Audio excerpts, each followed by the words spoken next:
40년 직장 생활을 마치고 은퇴한 70세 한국 남성이 공허한 일상 속에서 어린 시절 꿈꿨던 것을 시작하게 된다. 이 이야기는 늦었다고 생각하는 그 순간이 인생의 가장 빛나는 시작이라는 메시지를 전한다. 70년을 남을 위해 살았지만 마지막 13년은 진짜 자신을 위해 살며 가장 행복한 시간을 보내고 있는 인생 이야기이다. 시작하겠습니다. 가을이 깊어지는 오후였다. 창밖으로 보이는 은행나무 잎이 하나씩 떨어지는 걸 보면서 나는 문득 생각했다. 저 나뭇잎처럼 나도 떨어지는 건가? 쓸모를 다한 채로. 회사를 나온 지 벌써 3년째였다.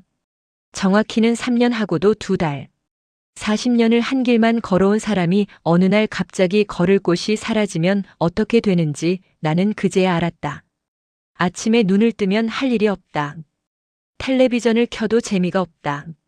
친구들을 만나도 이야기는 늘 똑같다. 건강, 자식, 요즘 세상 돌아가는 이야기. 그렇게 하루하루가 지나갔다. 70이라는 나이를 코앞에 두고 나는 처음으로 두려워졌다. 이렇게 살다가 죽는 건가? 아무것도 남기지 못한 채로. 그때 아내가 말했다. 당신 옛날에 그림 그리던 거 기억해요? 그 한마디가 모든 걸 바꿔놓았다. 어린 시절 나는 그림 그리는 아이였다. 학교 미술 시간이 제일 좋았다. 크레파스로 하늘을 칠하고 물감으로 산을 그리는 게 세상에서 가장 재미있는 일이었다. 선생님은 내 그림을 칠판에 붙여놓곤 했다. 친구들이 부러워하는 눈빛으로 봤다. 중학교 때였다. 담임 선생님이 어머니를 불러서 말씀하셨다고 한다. 아드님 미술에 재능이 있는 것 같습니다. 미대 진학을 고려해 보시는 게 어떨까요? 하지만 어머니의 대답은 단호했다. 선생님, 저희가 그림 그려서 먹고 살 형편이 안 됩니다. 그날 밤 나는 스케치북을 장롱 깊숙이 넣어버렸다. 15살 소년의 꿈도 함께. 그 후로 나는 현실적인 사람이 되었다. 고등학교를 졸업하고 은행에 취직했다. 당시로서는 좋은 직장이었다. 부모님이 기뻐하셨다. 나도 그게 맞는 길이라고 생각했다. 20대에 결혼했다. 30대에 아이가 둘 생겼다. 40대에는 집을 샀다. 50대에는 과장이 되고 60대에는 부장으로 은퇴했다. 모두가 말하는 성공한 인생이었다. 하지만 가끔, 정말 가끔씩만 꿈을 꿨다. 내가 넓은 화실에서 붓을 들고 있는 꿈. 캠퍼스 앞에 서 있는 꿈. 물감 냄새가 코끝을 스치는 꿈. 꿈에서 깨면 옆에 아내가 자고 있었다. 현실로 돌아왔다는 안도감과 함께 설명할 수 없는 공허함이 밀려왔다. 그렇게 세월이 흘렀다. 은퇴하던 날 동료들이 모여서 작은 파티를 열어줬다. 꽃다발을 받고 감사 인사를 들었다. 모두가 이제 하고 싶은 일 하면서 편히 지내세요라고 말했다. 하고 싶은 일. 나는 그게 뭔지 몰랐다. 40년 동안 회사 일만 하다 보니 내가 뭘 좋아하는지 잊어버린 것 같았다. 처음 몇 달은 좋았다. 아침에 늦게 일어나도 되고 출근 준비를 안 해도 됐다. 낮에 산책도 하고 친구들도 만났다. 하지만 그것도 금방 지루해졌다. 1년쯤 지나자 무료함이 밀려왔다. 2년째가 되니 우울함이 찾아왔다. 3년째 나는 완전히 길을 잃은 사람 같았다. 아내는 조용히 지켜봤다. 말은 안 했지만 걱정하는 게 눈빛에 보였다. 자식들은 전화할 때마다 아버지, 취미라도 하나 가지세요라고 했다. 취미. 그 단어가 낯설었다. 평생을 일만 하며 살아온 사람에게 취미는 사치처럼 느껴졌다. 그러던 어느 날이었다. 우연히 서랍을 정리하다가 낡은 사진첩을 발견했다. 중학교 시절 사진들이었다. 그 중에 한 장의 사진이 눈에 들어왔다. 운동장에서 찍은 사진이었다. 나는 이젤 앞에 앉아서 그림을 그리고 있었다. 옆에는 미술 선생님이 서 계셨다. 내 얼굴에는 환한 웃음이 가득했다. 그 사진을 한참 들여다봤다. 저 아이는 누구였을까? 저렇게 행복해하던 아이는 어디로 갔을까? 손가락으로 사진 속 내 얼굴을 천천히 쓰다듬었다. 50년도 더 된 사진이었다. 종이가 바스러질 것 같았다. 그날 밤 잠이 오지 않았다. 아내는 이미 깊은 잠에 빠져 있었다. 나는 조용히 일어나 거실로 나갔다. 창밖을 보니 달이 밝았다. 문득 생각했다. 아직 늦지 않았을까? 70살. 통계청 자료를 보니 한국 남자 평균 수명이 80이 넘는다고 했다. 그럼 나한테는 아직 10년이 남았다. 어쩌면 15년, 20년일 수도 있다. 10년이면 긴 시간이다. 10년 동안 회사를 다니면 신입사원이 과장이 된다. 10년 동안 공부하면 아이가 대학생이 된다. 그럼 10년 동안 그림을 그리면 가슴이 뛰기 시작했다. 오랜만에 느끼는 설렘이었다. 다음 날 아침 아내에게 말했다. 여보, 그림 배우러 다녀도 될까요? 아내가 놀란 표정으로 나를 봤다. 잠시 후 천천히 미소를 지었다. 당신 드디어 정신 차렸네요. 그제야 알았다. 아내는 진작부터 알고 있었던 것이다. 내가 뭘 원하는지, 내가 뭘 그리워하는지. 동네 문화센터에 등록했다. 시니어 미술교실이라는 프로그램이었다. 60세 이상이면 누구나 들을 수 있고 수강료도 저렴했다. 첫 수업날 가슴이 두근거렸다. 마치 첫 출근하는 신입사원 같았다. 교실 문을 열고 들어갔다. 20명 정도 되는 사람들이 앉아 있었다. 대부분 나와 비슷한 나이였다. 여자분들이 많았고 남자는 5명 정도였다. 선생님은 50대 초반쯤 되어 보이는 여자분이었다. 부드러운 미소를 지으며 나를 맞아주셨다. 어서 오세요. 빈자리 아무데나 앉으시면 돼요.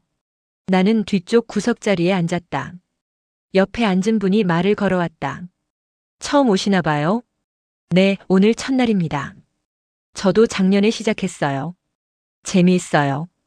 걱정 마세요. 고마운 말이었다. 선생님이 수업을 시작했다. 오늘은 기초 드로잉을 배운다고 했다. 연필 잡는 법부터 시작했다. 연필을 쥐는데 손이 떨렸다. 50년 만에 잡아보는 연필이었다. 회사에서는 늘 볼펜만 썼다. 편하게 잡으시면 돼요. 정답은 없어요. 선생님의 목소리가 따뜻했다. 첫 시간에는 사과를 그렸다. 단순한 사과 한 알. 하지만 생각보다 어려웠다.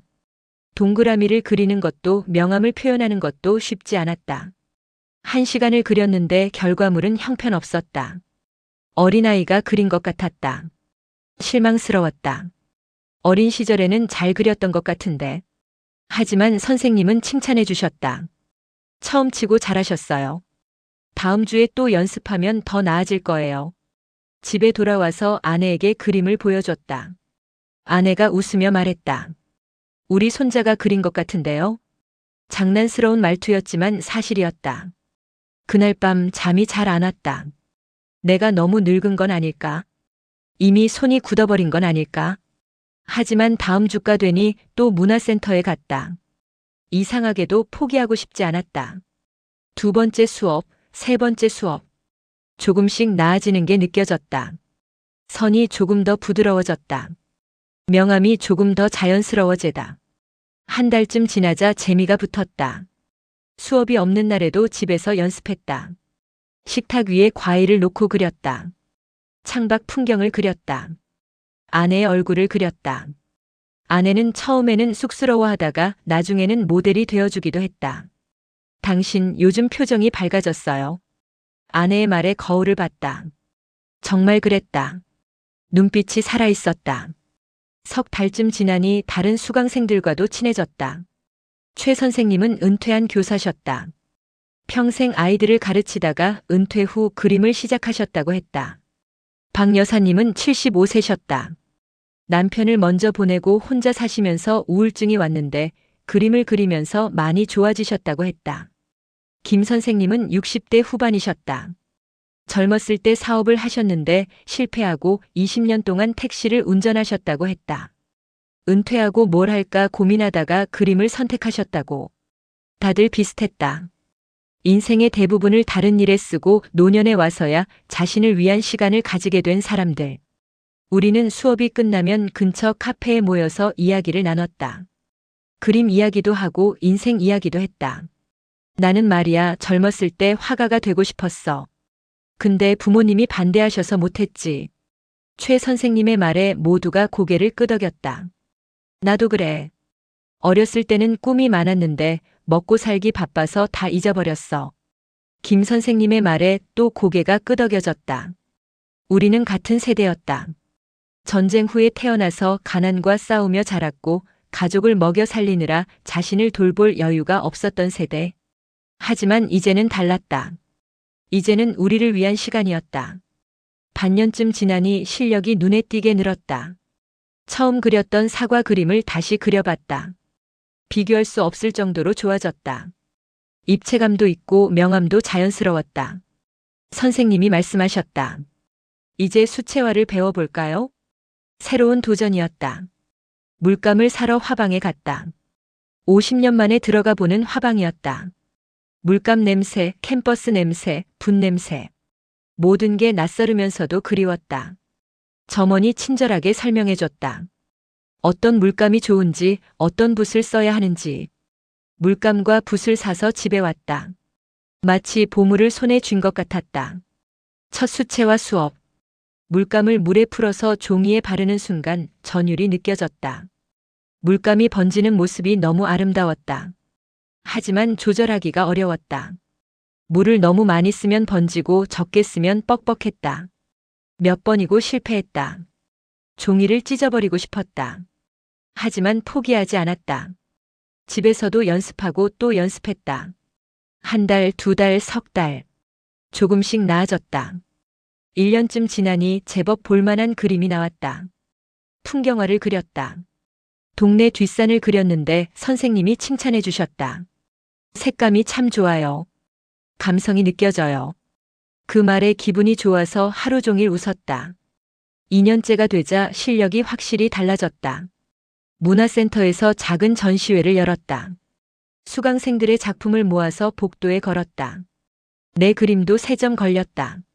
산 풍경, 바다 풍경, 그리고 아내의 초상화. 전시회 개막날 가족들이 왔다. 아들 내외와 손자, 딸 내외까지. 아들이 내 그림을 보더니 놀란 표정으로 말했다. 아버지, 이거 아버지가 그린 거예요? 그럼 내가 그렸지. 와, 정말 잘 그리셨네요. 몰랐어요. 아버지가 이런 재능이 있는 줄. 딸도 아내의 초상화를 보며 감탄했다. 엄마, 이거 정말 엄마 같아요. 아빠 대단하세요. 손자가 내 손을 잡고 말했다. 할아버지, 나도 그림 배우고 싶어요. 할아버지한테 배우면 안 돼요? 가슴이 뜨거워졌다. 그날 저녁 온 가족이 함께 저녁을 먹었다. 오랜만에 모두가 모인 자리였다. 아들이 말했다. 아버지, 은퇴하시고 많이 걱정했었어요. 우울해하실까봐. 근데 이렇게 좋아하시는 걸 찾으셔서 정말 다행이에요. 딸도 거들었다. 맞아요. 요즘 아버지 표정이 정말 밝아졌어요. 예전에는 맨날 무표정하셨는데. 아내가 웃으며 말했다. 당신 아버지 아침마다 일어나자마자 그림부터 그려요. 밥 먹으라고 불러도 안 와요. 모두가 웃었다. 그 웃음소리를 들으면서 나도 행복했다. 3년째가 되자 나는 완전히 다른 사람이 되어 있었다. 아침에 눈을 뜨면 그림이 생각났다. 오늘은 뭘 그릴까? 어떤 색을 쓸까? 식사를 하면서도 주변을 관찰했다. 창밖으로 보이는 나뭇잎의 색깔, 햇빛이 비치는 각도, 그림자의 모양. 모든 게 그림의 소재였다. 산책을 나가면 풍경을 눈에 담았다. 사진을 찍어서 집에 와서 그렸다. 이웃 할머니들이 텃밭에서 일하는 모습, 놀이터에서 노는 아이들, 버스를 기다리는 사람들. 일상의 모든 장면이 아름다웠다. 그림을 그리면서 세상을 다르게 보게 되었다. 예전에는 그냥 스쳐 지나가던 것들이 이제는 눈에 들어왔다. 봄에 피는 꽃들, 여름의 녹음, 가을의 단풍, 겨울의 설경. 계절의 변화가 이렇게 아름다운 줄 몰랐다. 문화센터 수업도 계속 들었다. 이제는 초급반이 아니라 중급반이었다. 새로운 기법들을 배웠다. 유화도 시작했다. 수채화보다 어려웠지만 표현의 폭이 넓었다. 첫 유화 작품은 바다를 그렸다. 어렸을 때 가족과 함께 갔던 동해 바다. 기억을 더듬어가며 그렸다. 파도, 백사장, 하늘, 갈매기. 붓을 움직일 때마다 그때의 추억이 떠올랐다. 그림을 완성하고 보니 눈물이 났다. 왜 우는지 스스로도 잘 몰랐다. 그냥 가슴이 벅차올랐다. 선생님이 다가와서 조용히 물었다. 괜찮으세요? 네, 선생님. 그냥 행복해서요. 선생님이 내 어깨를 가만히 두드려 주셨다. 그날 이후 그림은 내게 단순한 취미가 아니었다. 그림은 내 인생을 되돌아보는 방법이었다. 내 감정을 표현하는 언어였다. 세상과 소통하는 창구였다. 4년째, 5년째. 시간이 흐를수록 그림에 더 빠져들었다. 작은 화실을 하나 만들었다. 집 안작은 방을 비우고 이젤과 캔버스를 놓았다. 벽에는 물감과 붓을 정리했다. 내 공간이 생긴 것이다. 평생을 살면서 처음으로 완전히 내 것인 공간. 그 공간에서 그림을 그리는 시간이 가장 행복했다. 아무도 방해하지 않았다. 아무 생각도 하지 않았다. 오직 그림에만 집중했다. 붓을 들고 캠퍼스 앞에 서면 모든 게 사라졌다. 나의 과거, 걱정, 후회. 아무것도 남지 않았다. 오직 지금 이 순간만 존재했다. 색을 고르고 붓을 움직이고 그림이 완성되어 가는 과정. 그게 전부였다. 그 시간 속에서 나는 완전히 자유로웠다. 75세가 되던 해 큰일이 생겼다. 시미술관에서 시니어 작가전을 연다는 공고가 났다. 60세 이상 시니어들의 작품을 모아서 전시하는 행사였다. 선생님이 참가해보라고 권유하셨다. 선생님, 저는 아직 실력이 부족해요. 아니에요. 충분히 훌륭해요. 한번 도전해보세요. 고민 끝에 작품 3점을 제출했다. 한 달 후 합격 통보를 받았다. 전시회 개막날 떨리는 마음으로 미술관에 갔다. 넓은 전시실 벽에 내 그림이 걸려 있었다. 액자에 넣어져서 조명을 받고 있는 내 그림. 믿을 수 없었다. 75살에 내 그림이 미술관에 걸리다니. 관람객들이 내 그림 앞에서 멈춰섰다. 감상하고 고개를 끄덕이고 사진을 찍었다. 어떤 젊은 여자분이 다가와서 물었다. 작가님이세요? 네. 그렇습니다. 그림 정말 좋아요. 특히 이 풍경화요. 따뜻한 느낌이 나요. 감사합니다. 작가님, 언제부터 그림 그리셨어요? 5년 전부터요. 70살에 시작했습니다. 여자분이 놀란 표정을 지었다. 70살에요? 정말요? 대단하세요. 그 말에 가슴이 뿌듯했다. 전시회는 한 달간 계속되었다. 그 기간 동안 여러 번 미술관을 찾아갔다. 관람객들이 내 그림을 보는 모습을 지켜봤다. 어떤 사람은 오래 서서 보았고, 어떤 사람은 사진을 찍었고, 어떤 사람은 친구와 함께 와서 이야기를 나눴다. 내 그림이 누군가에게 감동을 주고 있었다. 평생을 살면서 이런 경험은 처음이었다. 회사에서 일할 때는 내가 한 일이 누군가에게 감동을 준 적이 없었다. 서류를 처리하고 돈을 계산하고 보고서를 썼다. 필요한 일이었지만 감동과는 거리가 멀었다. 하지만 그림은 달랐다. 내가 그린 그림이 누군가의 마음을 움직였다. 누군가에게 기쁨을 주었다. 누군가에게 위로가 되었다. 이게 바로 예술의 힘이구나. 처음으로 깨달았다. 전시회가 끝나고 지역 신문에서 인터뷰 요청이 왔다. 70살에 그림을 시작해서 5년 만에 전시회를 연 시니어 작가. 기사 제목이었다. 기자가 여러 질문을 했다. 왜 70살에 그림을 시작하셨나요? 늦었다는 생각은 안 하셨나요? 가족들 반응은 어땠나요? 앞으로 계획은 어떻게 되시나요? 대답하면서 내 인생을 되돌아봤다. 70년을 살았다. 그중 50년은 남을 위해 살았다. 부모님을 위해, 가족을 위해, 회사를 위해. 하지만 마지막 5년은 나를 위해 살았다. 그 5년이 지난 50년보다 더 빛났다. 기자에게 말했다. 늦었다고 생각하지 않습니다. 오히려 지금이 딱 맞는 시기였어요. 젊었을 때는 여유가 없었거든요. 먹고 살기 바빴고 가족 챙기기 바빴죠. 하지만 지금은 온전히 그림에만 집중할 수 있어요. 이게 축복이라고 생각합니다. 기사가 나간 후 반응이 뜨거웠다. 문화센터에 문의 전화가 많이 왔다고 했다. 나처럼 노년에 그림을 배우고 싶다는 분들이었다. 선생님이 웃으며 말씀하셨다. 선생님 덕분에 수강 신청이 엄청 늘었어요. 감사해요. 나도 기뻤다. 내 이야기가 누군가에게 용기를 주었다면 그것만으로도 의미가 있었다. 76세 되던 봄이었다. 건강검진을 받으러 갔다. 매년 받는 정기검진이었다. 일주일 후 병원에서 전화가 왔다. 재검사를 받으러 오시겠습니까? 가슴이 철렁했다. 아내와 함께 병원에 갔다. 의사 선생님이 엑스레이 사진을 보여주며 설명했다. 폐에 작은 그림자가 보입니다. 조직 검사를 해봐야 정확히 알 수 있는데 암이라는 단어는 나오지 않았지만 눈치챌 수 있었다. 조직 검사를 받았다.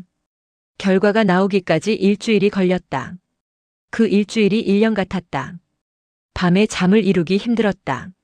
아내도 걱정하는 눈빛이었다. 하지만 이상하게도 두렵지는 않았다. 대신 생각이 많아졌다. 만약 정말 암이라면? 시간이 얼마 남지 않았다면? 후회할까? 천천히 내 인생을 되짚어봤다. 부족한 점도 많았고 잘못한 것도 있었다. 하지만 전체적으로 보면 나쁘지 않은 인생이었다. 특히 마지막 6년. 그림을 그린 시간들. 그 시간만큼은 완벽했다. 결과가 나왔다. 초기 폐암이었다.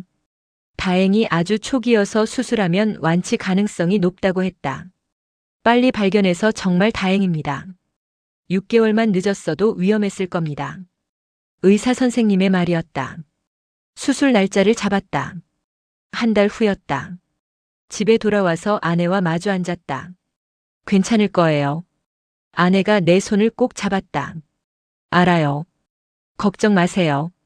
정말 걱정되지 않았다. 대신 결심이 섰다. 남은 한 달 동안 그림을 그리자. 최선을 다해서. 다음 날부터 화실에 들어갔다. 큰 캔버스를 꺼냈다. 지금까지 그렸던 것보다 훨씬 큰 사이즈였다. 무엇을 그릴까 고민했다. 문득 떠오르는 장면이 있었다. 어린 시절 어머니와 함께 걸었던 시골길. 봄날 오후 벚꽃이 흩날리던 길. 어머니는 내 손을 잡고 천천히 걸으셨다. 우리 아들 꿈이 뭐니? 어머니가 물으셨다. 화가요. 그림 그리는 사람이요. 그래, 화가. 좋지. 어머니는 웃으셨다. 그때는 몰랐다. 어머니도 내가 화가가 되길 바라셨다는 걸. 하지만 현실이 그걸 허락하지 않았다. 가난했고 생존이 급했고 꿈은 사치였다. 어머니는 꿈을 접으라고 하셨지만 얼마나 마음 아프셨을까. 그 길을 그리기 시작했다. 벚꽃 흩날리는 시골길. 손을 잡고 걷는 모자. 매일 아침 일어나서 그림을 그렸다. 점심 먹고 또 그렸다. 저녁까지 그렸다. 붓을 들면 모든 걱정이 사라졌다. 암도 수술도 두려움도. 오직 그림만 남았다. 2년 전에 돌아가신 어머니를 그렸다. 기억 속 어머니의 얼굴을, 옷을, 미소를. 벚꽃잎 하나하나를 정성껏 그렸다. 길가의 풀도 하늘의 구름도. 한 달이 흘렀다. 그림이 완성되었다. 캠퍼스 앞에 서서 한참을 바라봤다. 그림 속에서 어머니가 웃고 계셨다. 어린 나를 바라보며 따뜻하게 웃고 계셨다. 어머니, 저 화가 됐어요. 늦었지만 결국 화가가 됐어요. 혼잣말처럼 중얼거렸다. 눈물이 흘렀다. 수술 전날 밤 가족들이 모였다. 아들 내외, 딸 내외, 손자, 손녀들까지. 다들 걱정하는 표정이었지만 애써 밝게 웃었다. 아버지, 수술 잘 되실 거예요. 걱정 마세요. 할아버지, 빨리 나으셔야 해요. 우리 같이 또 그림 그려야죠. 고마운 말들이었다. 그날 밤 아내와 둘이서 오랜만에 긴 이야기를 나눴다. 여보, 고마워요. 뭐가요? 그림 그리게 해줘서요. 반대하지 않고 응원해줘서요. 아내가 웃었다. 당신 행복한 모습 보는 게 나도 행복했어요. 당신이 그림 그릴 때 얼마나 즐거워하는지 아나요? 표정이 완전히 달라져요. 젊어져요. 정말요? 정말이에요. 그림 그리는 당신 보면 내가 처음 만났던 그 청년이 생각나요. 눈이 반짝반짝하던. 가슴이 뭉클했다. 같이 늙어줘서 고마워요. 우리 더 오래 같이 늙어요. 손을 꼭 잡았다. 수술은 성공적이었다. 종양을 깨끗이 제거했고 전이도 없었다. 한 달간 입원 치료를 받았다. 그 기간 동안 그림을 그릴 수 없어서 답답했지만 참았다. 대신 병실 창밖 풍경을 눈에 담았다. 퇴원하면 그려야지.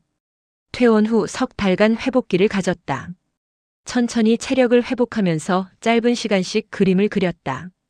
처음에는 30분, 그 다음에는 1시간, 점차 시간을 늘려갔다. 몸은 힘들었지만 마음은 평온했다. 죽음 앞에 섰다가 돌아온 사람. 그 경험은 나를 변화시켰다. 예전에는 그림을 그릴 때 완벽을 추구했다. 잘 그려야 한다는 부담감이 있었다. 하지만 이제는 달랐다. 그림은 결과가 아니라 과정이었다. 잘 그리는 게 중요한 게 아니라 그리는 그 순간이 중요했다. 붓을 들고 색을 선택하고 캔버스에 붓질을 하는 바로 그 순간. 그게 전부였다. 완성된 그림보다 그리는 시간이 더 소중했다. 그렇게 생각하니 마음이 편해졌다. 실수해도 괜찮았다. 마음에 안 들어도 괜찮았다. 다시 그리면 됐다. 그림은 정답이 없었다.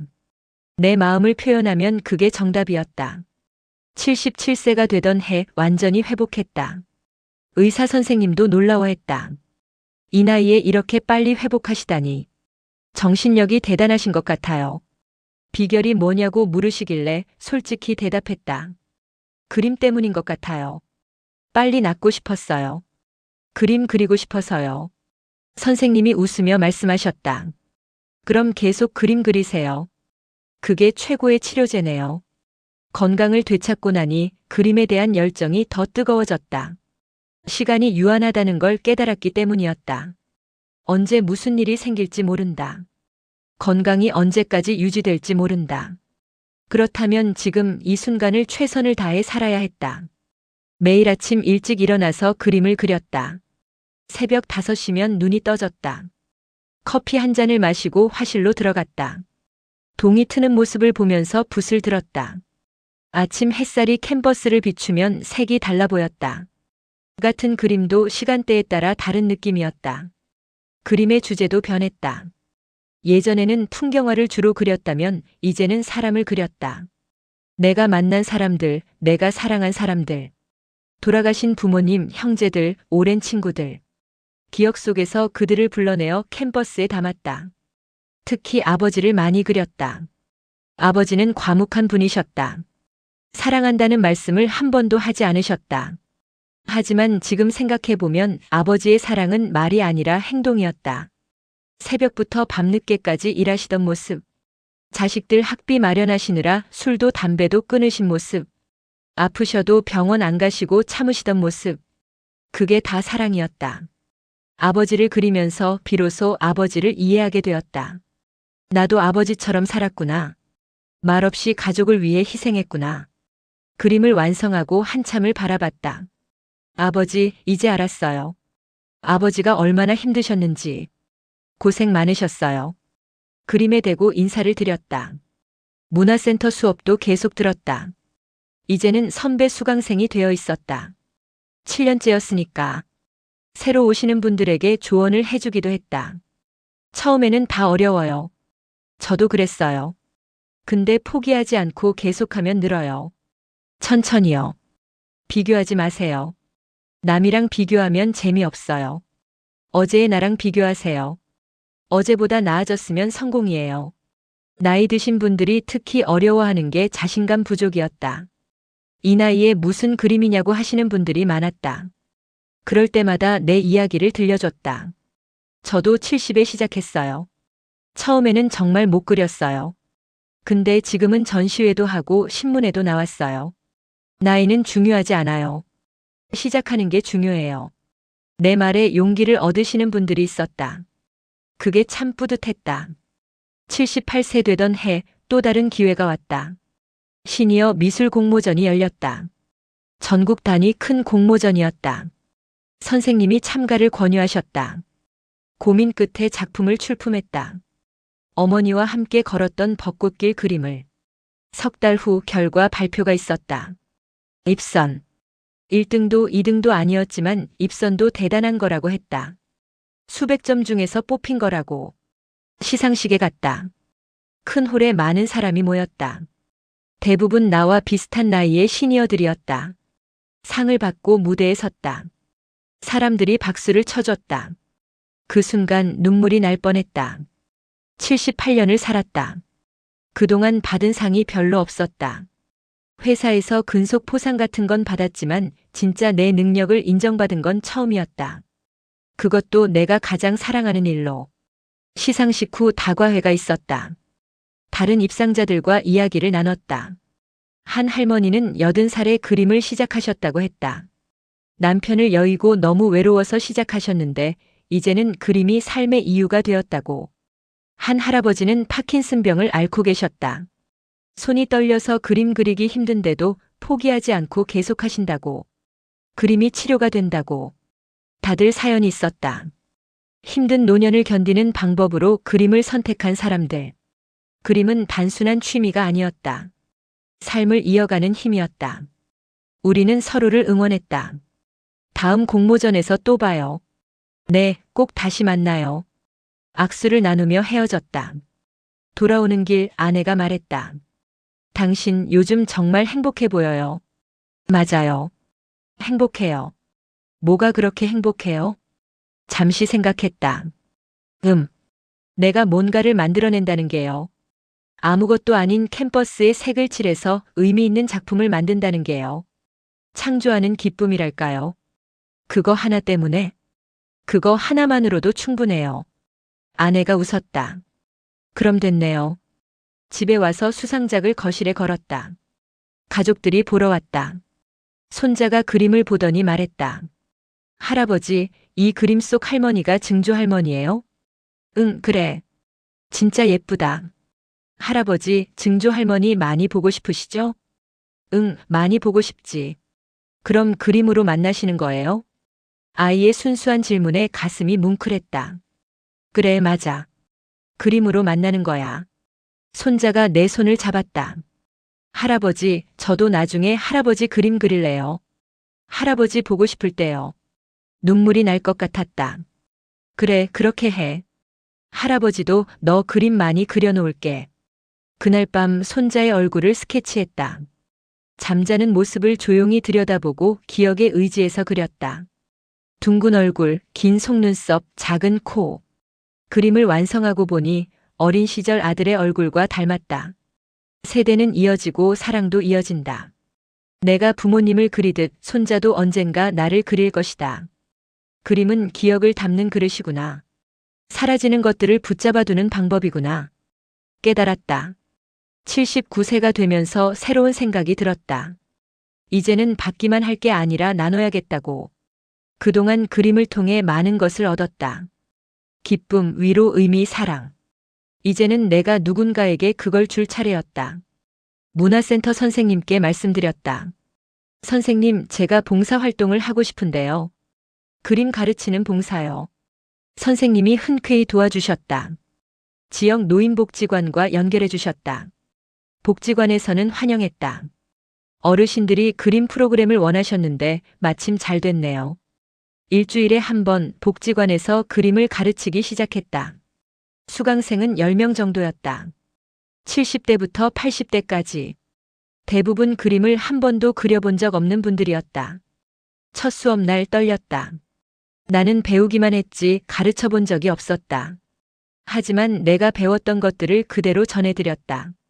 편하게 하시면 돼요. 틀린 게 없어요. 여러분 마음대로 그리시면 돼요. 비교하지 마세요. 어제보다 나아지면 성공이에요. 재미있게 하세요. 그게 제일 중요해요. 선생님이 내게 해주셨던 말들이었다. 어르신들이 천천히 붓을 들었다. 어떤 분은 손이 떨려서 선이 삐뚤빼뚤했다. 어떤 분은 눈이 침침해서 잘 안 보인다고 했다. 하지만 모두 열심히 하셨다. 한 할머니가 말씀하셨다. 선생님, 저 80년 살면서 처음 그림 그려봐요. 신기해요. 그 말에 가슴이 뭉클했다. 80년을 살면서 한 번도 그림을 안 그렸다니. 얼마나 바쁘게 사셨을까? 얼마나 힘들게 사셨을까? 할머니 잘하셨어요. 색이 참 예뻐요. 정말요? 호호 고마워요. 할머니가 환하게 웃으셨다. 그 웃음을 보니 봉사를 시작하길 잘했다는 생각이 들었다. 수업을 거듭할수록 어르신들의 실력이 늘었다.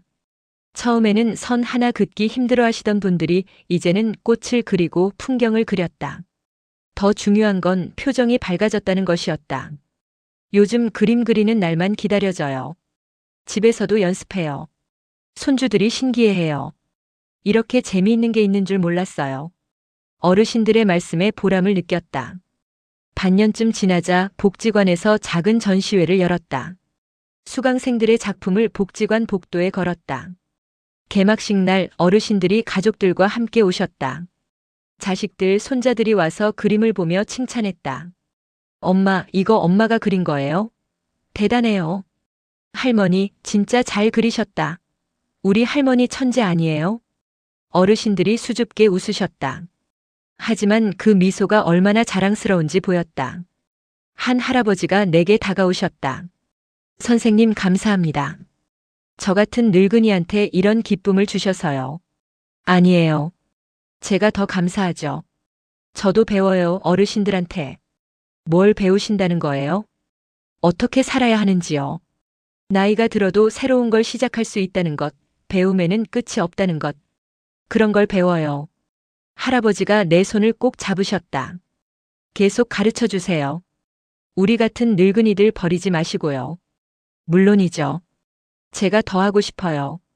진심이었다. 가르치면서 나도 배웠다. 사람은 죽을 때까지 배운다는 것. 나이는 숫자에 불과하다는 것. 의지만 있으면 뭐든 할 수 있다는 것. 그리고 가장 큰 깨달음은 나눌 때 더 큰 기쁨을 얻는다는 것이었다.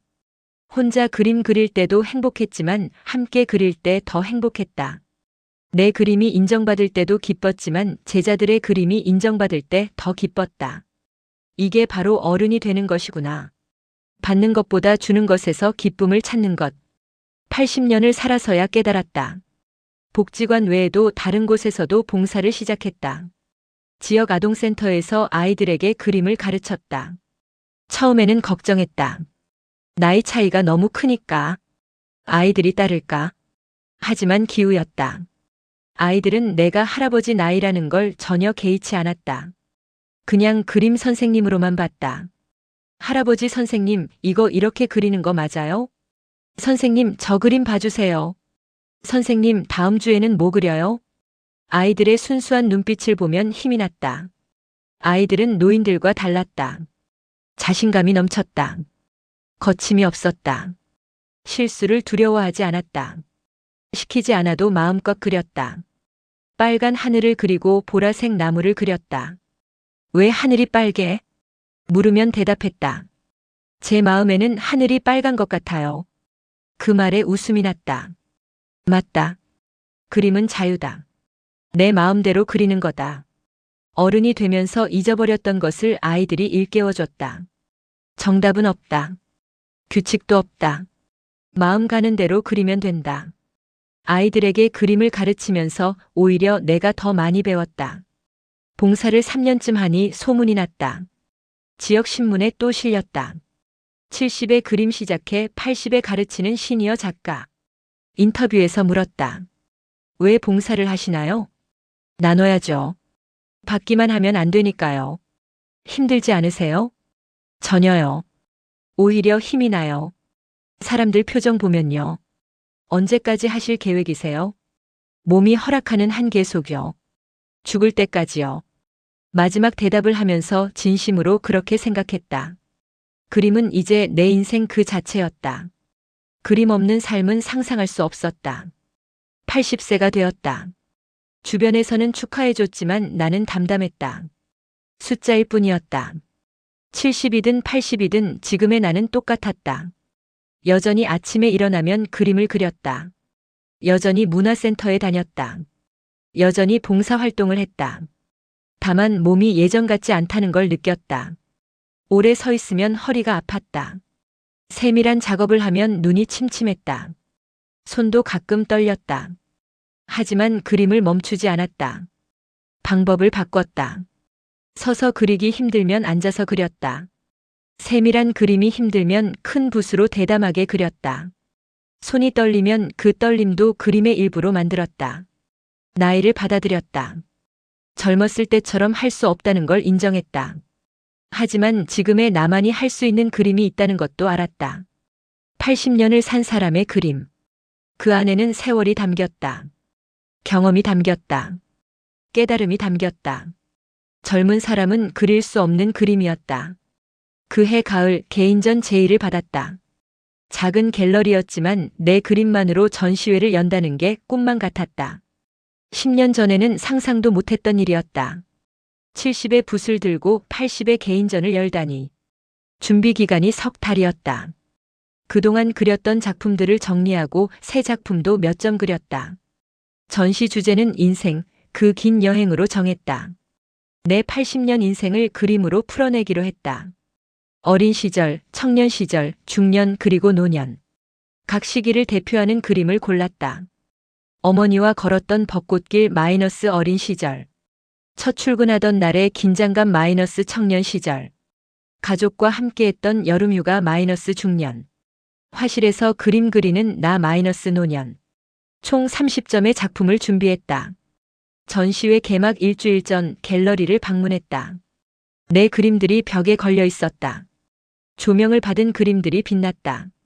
그림 하나하나가 내 삶의 조각이었다. 기쁨도 있고 슬픔도 있고 후회도 있고 감사도 있었다. 갤러리 관장님이 말씀하셨다. 작품들이 참 진솔해요. 거짓이 없어요. 그게 이 전시의 힘인 것 같아요. 고마운 말씀이었다. 전 그냥 제가 느낀 대로 생각한 대로 그렸을 뿐이에요. 그게 예술이에요. 진심이 예술입니다. 개막식 날. 생각보다 많은 사람이 왔다. 가족, 친구, 문화센터 동료들, 봉사활동에서 만난 사람들, 신문 기사를 보고 온 사람들. 작은 갤러리가 가득 찼다. 짧은 인사말을 했다. 제 그림을 보러 와주셔서 감사합니다. 저는 70살에 그림을 시작했습니다. 늦었다고 생각했지만 지금은 때가 딱 맞았다고 생각합니다. 이 전시를 통해 말씀드리고 싶은 건 늦은 때는 없다는 것입니다. 하고 싶은 게 있다면 지금 시작하세요. 나이는 핑계가 될 수 없습니다. 박수가 터졌다. 관람객들이 하나하나 작품을 보며 감상했다. 어떤 이는 오래 서서 봤고 어떤 이는 사진을 찍었고 어떤 이는 눈물을 닦았다. 한 젊은 여성이 다가왔다. 작가님 감동받았어요. 제 할머니 생각이 났어요. 그러세요?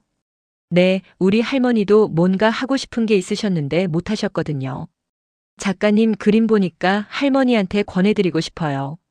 지금이라도 시작하시라고요. 좋은 생각이에요. 할머니께 전해주세요. 늦지 않았다고요. 그 대화를 나누면서 가슴이 뜨거워졌다. 내 그림이 누군가에게 용기를 주고 있었다. 내 이야기가 누군가의 삶을 바꿀 수도 있었다. 이것이 예술의 힘이구나. 또 한 번 깨달았다. 전시회는 한 달간 열렸다. 그 기간 동안 수백 명이 다녀갔다. 방명록에는 감동적인 글들이 가득했다. 늦은 나이에 꿈을 찾으신 작가님께 박수를 보냅니다. 저도 용기를 얻었습니다. 감사합니다. 아버지께 보여드리고 싶어요. 은퇴 후 무기력하게 지내시는데 눈물이 났습니다. 제 인생을 돌아보게 됐어요. 하나하나 읽으면서 울컥했다. 내가 이런 영향을 줄 수 있다니. 작품 몇 점이 팔리기도 했다. 많은 돈은 아니었지만 의미가 컸다. 누군가 내 그림을 사서 집에 걸고 싶어 한다는 게. 전시회가 끝나고 관장님이 말씀하셨다. 다음에 또 전시하시죠. 이번 반응이 정말 좋았어요. 정말요? 네, 작가님 이야기가 사람들 마음을 울렸어요.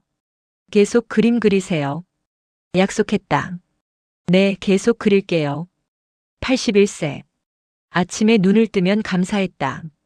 또 하루를 살 수 있다는 것에, 또 그림을 그릴 수 있다는 것에. 건강은 예전만 못했다. 병원 다니는 날이 잦아졌다. 약도 여러 가지 먹었다. 하지만 정신은 또렷했다. 그림을 그리고 싶은 마음은 여전했다.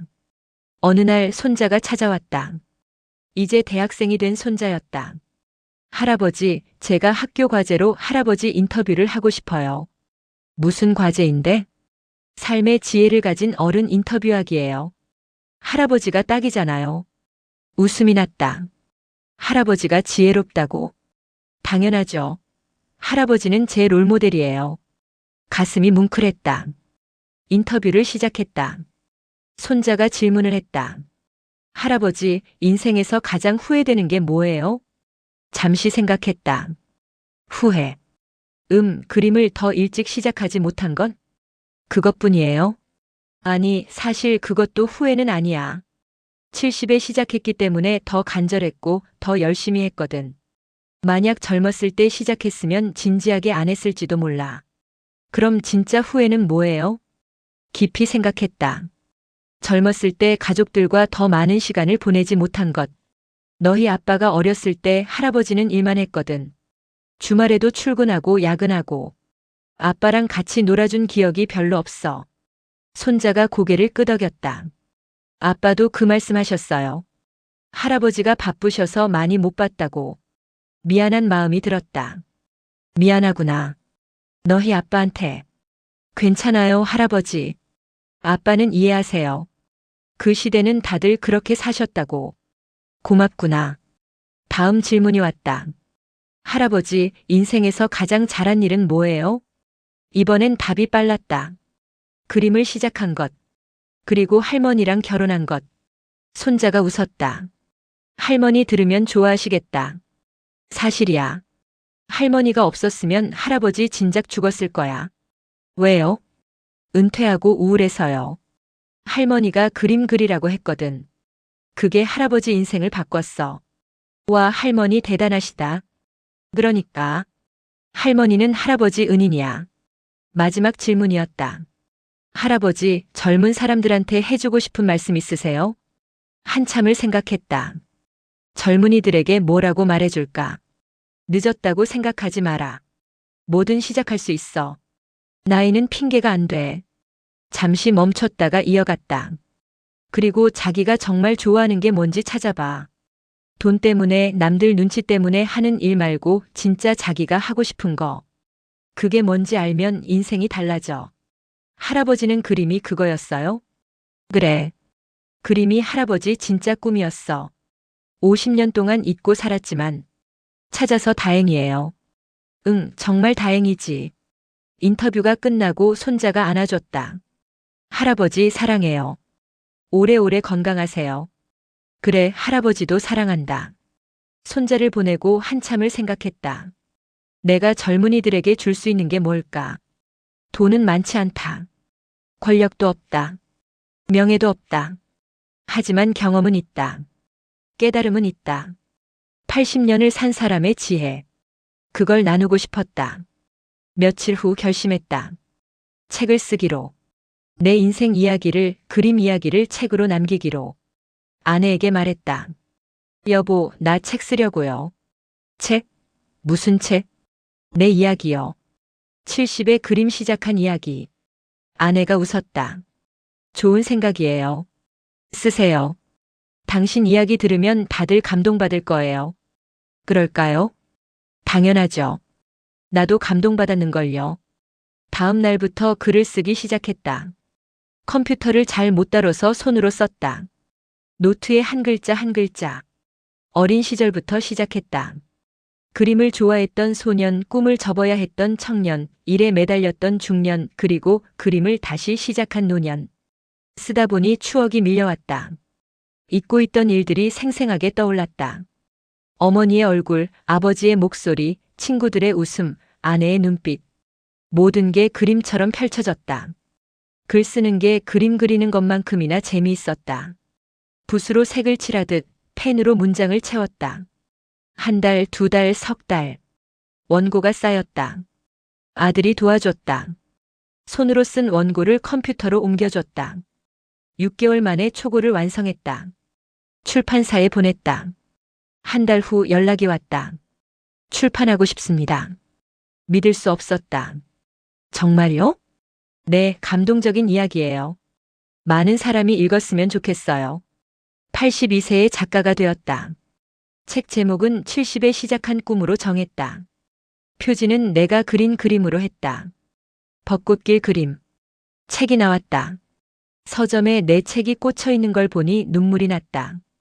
평생을 살면서 책을 읽기만 했는데 이제는 내가 쓴 책을 남들이 읽는다니. 가족들이 자랑스러워했다. 아버지 대단하세요. 할아버지 진짜 멋있어요. 반응이 좋았다. 특히 시니어 세대에게 인기가 많았다. 서점 직원이 말했다. 60대 이상 분들이 많이 사가세요. 선물용으로도 많이 사고요. 강연 요청도 들어왔다. 도서관, 문화센터, 복지관에서 와서 이야기해달라고 했다. 처음에는 떨렸다. 많은 사람 앞에서 말하는 게 익숙하지 않았다. 하지만 용기를 냈다. 첫 강연은 지역 도서관이었다. 50명 정도 모였다. 대부분 중년 이상이었다. 내 이야기를 했다. 어떻게 70의 그림을 시작했는지, 처음에 얼마나 서툴렀는지, 어떻게 포기하지 않았는지. 사람들이 집중해서 들었다. 강연이 끝나고 질문 시간이었다. 한 여성분이 손을 들었다. 저는 65세예요. 피아노를 배우고 싶은데 너무 늦은 것 같아서 망설여져요. 어떻게 생각하세요? 망설이지 않고 대답했다. 시작하세요. 지금 당장. 늦지 않았어요. 저도 70에 시작했는데 지금 이렇게 됐잖아요. 정말 할 수 있을까요? 할 수 있어요. 의지만 있으면 뭐든 할 수 있어요. 그분이 눈물을 글썽이며 고개를 끄덕였다. 고맙습니다. 용기를 얻었어요. 다른 분도 질문했다. 가족들이 반대하면 어떻게 하죠? 설득하세요. 당신 인생이에요. 당신이 행복해야 가족도 행복해요. 또 다른 질문. 실패하면 어떡하죠? 실패는 없어요. 시도하는 것 자체가 성공이에요. 강연을 마치고 나오는데 여러 사람이 악수를 청했다. 감동받았어요. 힘이 됐어요. 저도 시작해 볼게요. 그 말들이 나를 더 힘나게 했다. 강연을 계속했다. 1년에 10여 차례. 매번 새로운 사람들을 만나고 새로운 질문을 받고 새로운 감동을 느꼈다. 그림이 된 인생. 83세. 오늘도 아침 일찍 일어났다. 커피를 한 잔 마시고 화실로 들어갔다. 빈 캔버스가 나를 기다리고 있다. 오늘은 뭘 그릴까? 창밖을 본다. 봄이 오고 있다. 나무에 새순이 돋고 꽃봉오리가 맺혔다. 계절은 돌고 또 돈다. 내 인생도 계절처럼 흘렀다. 봄, 여름, 가을, 그리고 이제 겨울. 하지만 겨울도 나쁘지 않다. 겨울에는 겨울의 아름다움이 있다. 차분하고 고요하고 깊이가 있다. 83년을 살았다. 그중 70년은 다른 사람을 위해 살았다. 하지만 마지막 13년은 나를 위해 살았다. 그 13년이 가장 빛났다. 후회는 없다. 70에 시작했지만 그게 완벽한 타이밍이었다. 젊었을 때는 여유가 없었다. 먹고 살기 바빴고 가족 챙기기 급했다. 하지만 노년에는 시간이 있었다. 마음의 여유도 있었다. 그림에 온전히 집중할 수 있었다. 그래서 더 깊이 빠져들 수 있었다. 사람들이 묻는다. 언제까지 그림 그리실 거예요? 대답은 정해져 있다. 죽을 때까지요. 붓을 들 수 있을 때까지요. 그림은 이제 나의 일부다. 그림 없는 나를 상상할 수 없다. 아침에 눈 뜨면 그림 생각, 밥 먹으면서도 그림 생각, 잠들기 전에도 그림 생각. 행복하다. 정말 행복하다. 80년 넘게 살면서 지금이 가장 행복하다. 아내가 화실 문을 연다. 여보, 아침 먹어요. 응, 지금 가요. 붓을 내려놓고 일어선다. 허리가 뻐근하다. 무릎도 아프다. 하지만 괜찮다. 몸은 늙어도 마음은 젊다. 식탁에 앉는다. 아내가 차려준 아침밥. 따뜻한 밥, 된장찌개, 나물 반찬. 감사하다. 이런 평범한 아침이 얼마나 소중한지. 오늘 뭐 그릴 거예요? 아내가 묻는다. 봄을 그릴까 해요. 새순이 돋는 나무를. 좋겠다. 나도 보고 싶어요. 다 그리면 보여줄게요. 아내가 웃는다. 70년을 함께 산 사람. 내 인생의 반려자. 그림보다 먼저 내 곁을 지켜준 사람. 고맙다. 말로 다 표현할 수 없을 만큼 고맙다. 아침을 먹고 다시 화실로 들어간다. 붓을 든다. 캔버스 위에 첫 선을 긋는다. 시작이다. 또 하나의 그림이 태어난다. 생각한다. 내게 남은 시간이 얼마나 될까? 5년? 10년? 20년? 아무도 모른다. 하지만 상관없다. 중요한 건 지금이다. 이 순간, 붓을 들고 있는 이 순간. 내가 살아있고 그림을 그리고 있고 행복한 이 순간. 그게 전부다. 그림을 그리면서 깨달았다. 인생은 완성된 작품이 아니라 그리는 과정이라는 것을. 결과보다 과정이 중요하다는 것을. 얼마나 오래 사느냐가 아니라 어떻게 사느냐가 중요하다는 것을. 나는 70년 동안 남을 위해 살다가 13년째 나를 위해 살고 있다. 13년이 70년보다 더 값지다. 왜냐하면 진짜 내가 원하는 걸 하고 있으니까. 진짜 나로 살고 있으니까. 이 글을 읽는 당신에게 말하고 싶다. 늦었다고 생각하지 마라. 지금 이 순간이 가장 빠른 때다. 하고 싶은 게 있다면 지금 시작하라. 나이는 핑계가 될 수 없다. 나도 70에 시작했다. 당신도 할 수 있다. 당신 안에 잠들어 있는 재능을 깨워라. 묻혀있던 꿈을 꺼내라. 미뤄왔던 도전을 시작하라. 인생은 당신이 생각하는 것보다 길다.